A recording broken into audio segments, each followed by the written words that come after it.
Olá, eu sou o pastor Carlos Vitor. Seja bem-vindo ao nosso canal Personagens da Bíblia.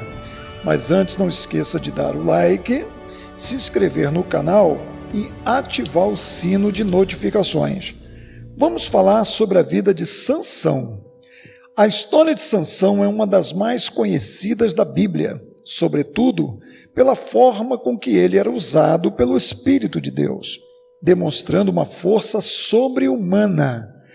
É difícil saber o significado do nome Sansão, no original Shimshon. É possível que esse nome tenha sido derivado do hebraico Shemesh, quer dizer sol. Se for esse o caso, então Sansão significa algo como pessoa solar ou parecido com o sol. Sansão foi um israelita da tribo de Dan e era filho de Manoá. Desde antes de seu nascimento, Sansão já havia sido dedicado por seus pais ao Senhor como um nazireu, voto que ele deveria seguir por toda a sua vida. Sansão nasceu por volta de 1090 a.C., logo no início da opressão dos filisteus, que durou 40 anos. A mãe de Sansão era estéril, mas o texto bíblico nos informa que o anjo do Senhor apareceu e prometeu a seus pais que teriam um filho. Manoá perguntou o nome do anjo, mas ele disse: "Por que pergunta o meu nome? Meu nome está além do entendimento." Manoá então preparou um sacrifício, mas o anjo do Senhor só permitiria se este fosse feito para Deus. Ele tocou com o seu cajado no sacrifício, tragando-o milagrosamente em chamas, e depois subiu ao céu no fogo. No devido tempo, o filho dele, Sansão, nasceu, e ele foi criado de acordo com as instruções do anjo. Na ocasião, os filisteus capturaram a Arca da Aliança, incendiaram Siló e milhares de israelitas perderam a vida. O povo de Israel ficou tão desmoralizado e se submeteu ao jugo filisteu de tal forma que em nenhum momento procurou arrependimento, nem mesmo orou ao Senhor, pedindo livramento durante os 20 anos do ministério de Sansão. Sansão falhava em guardar os votos do nazireado e honrar a Deus em todas as ocasiões. Ele ignorou a proibição de seu voto e se aproximou de um cadáver, tomou vinho quando ofereceu um banquete e praticou relações imorais com uma prostituta de Gaze e com Dalila. Sansão odiava os filisteus, sendo um grande opositor para aquele povo, numa época em que os israelitas pareciam não se importar com a condição de submissão. A Bíblia diz que era o Espírito do Senhor que o incitava contra os filisteus. A narrativa dos feitos memoráveis de Sansão, curiosamente, concentram-se no envolvimento dele com 3 mulheres. O primeiro episódio diz respeito a uma mulher filisteia, da cidade de Tímina, a qual ele procurou como esposa. Na verdade, com o casamento, Sansão tinha o objetivo de procurar um motivo de discórdia com o povo dela, os filisteus. Foi em evento envolvendo esse casamento que ele matou um leão com as próprias mãos e mais tarde encontrou um enxame de abelhas com mel dentro da carcaça do leão. Ele tomou o mel com as mãos e foi comendo. Depois ele utilizou esses acontecimentos como um enigma que contou aos convidados durante a festa do casamento, o que o levou a matar 30 filisteus de Asquelon para tomar-lhes as roupas, as capas e dar aos convidados do seu casamento para pagar a dívida do enigma descoberto.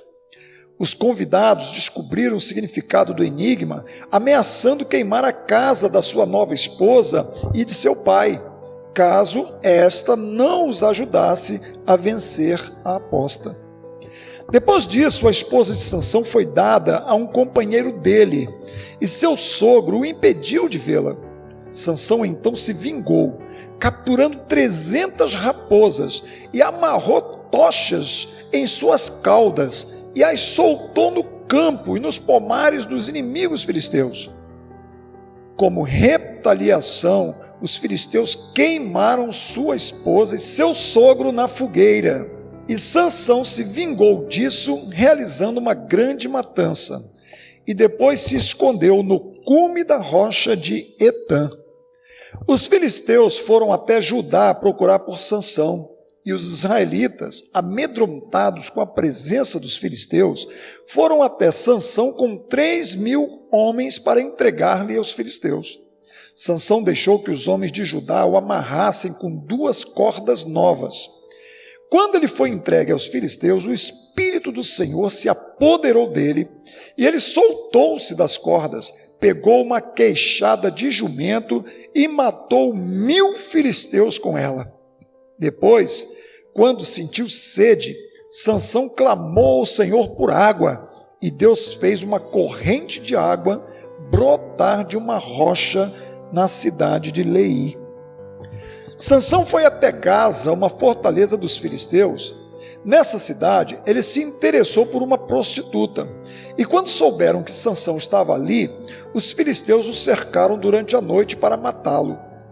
Porém, Sansão se levantou à meia-noite, arrancou o portão da cidade com seus postes e com a sua tranca, e colocando tudo sobre os ombros, carregou até o cume do monte que está defronte de Hebrom. Esse ato de Sansão significou a maior humilhação que ele poderia ter infligido contra os seus inimigos, pois as portas das cidades simbolizavam sua força e poder nacional. Sansão se envolveu significativamente com mais uma mulher, Dalila. Essa mulher vivia perto da sua casa e não se sabe ao certo a sua nacionalidade, isto é, se pertencia ao povo de Israel, aos filisteus ou a outro povo. Dalila foi persuadida pelos filisteus e aceitou suborno de 1.100 moedas de prata para descobrir a fonte da força de Sansão e contar isso aos filisteus. Em 3 tentativas, Sansão resistiu à sua investida, mas num determinado dia, após Dalila acusá-lo de falta de amor, Sansão contou-lhe sobre sua condição como nazireu e o significado de seus cabelos com relação à força sobrenatural que vinha da parte de Deus sobre ele. Com essa atitude, Sansão violou completamente o voto da sua aliança e o Senhor o desamparou. Dalila então rapidamente chamou alguém para cortar o cabelo de Sansão enquanto ele dormia sobre os seus joelhos. Após ter seus cabelos cortados, Sansão foi capturado. Os filisteus o cegaram e colocaram-no para trabalhar de maneira humilhante em um moinho na cidade de Gaza. Durante a festa nacional dedicada ao deus Dagom, os filisteus levaram Sansão até o templo, a fim de que ele servisse de chacota para a multidão que se acumulava ali. Sansão, profundamente arrependido, clamou ao Senhor, pedindo por uma última vez a força sobrenatural que vinha sobre ele. Então Sansão abraçou as 2 colunas principais que sustentavam o telhado daquele lugar e as arrancou das suas bases, fazendo com que tudo desmoronasse, soterrando todos que estavam ali. Na ocasião estavam presentes os príncipes dos filisteus e um grande número de pessoas, de tal modo que apenas no telhado havia mais de 3.000 pessoas. A Bíblia diz que em sua morte, Sansão matou mais pessoas do que havia matado em toda a sua vida. O corpo de Sansão foi recolhido e sepultado por seus irmãos em uma tumba que alguns atribuem atualmente a Sansão e seu pai, localizada no topo da montanha em Tel Zorá. Em agosto de 2012, arqueólogos da Universidade de Tel Aviv anunciaram a descoberta de um selo circular de pedra com aproximadamente 15 milímetros de diâmetro, encontrado no chão de uma casa em Bet-Semes, e que parecia representar um homem de cabelos compridos matando um leão. O selo é datado do século 12 a.C. Sansão julgou Israel por 20 anos e resolveu problemas em Dan e Judá. Muito provavelmente Samuel foi contemporâneo de Sansão durante algum tempo, de maneira que existe a possibilidade de talvez Sansão ter passado a residir em Hebrom enquanto Samuel estava em Mispa. Apesar dos grandes feitos, Sansão nunca conseguiu reunir um exército para combater os filisteus e libertar o seu povo. Também vale dizer que no Novo Testamento, o escritor da Epístola aos Hebreus mencionou Sansão na galeria dos heróis da fé. Sansão representa para nós um homem que tinha um grande chamado, mas por falta de sabedoria, desviou-se e se envolveu com um povo pagão que não servia ao Senhor, e por conta disso caminhou grande parte da sua vida fora do centro da vontade de Deus, mas que no final da sua vida se arrependeu e cumpriu o propósito de Deus na sua vida. Que eu e você, que me ouve nesse momento, possamos tomar a decisão de ouvir de forma obediente a palavra do Senhor e o seu chamado, e cumprirmos com fidelidade a vocação de Deus na nossa vida. E que Deus te abençoe, fique na paz e até a próxima.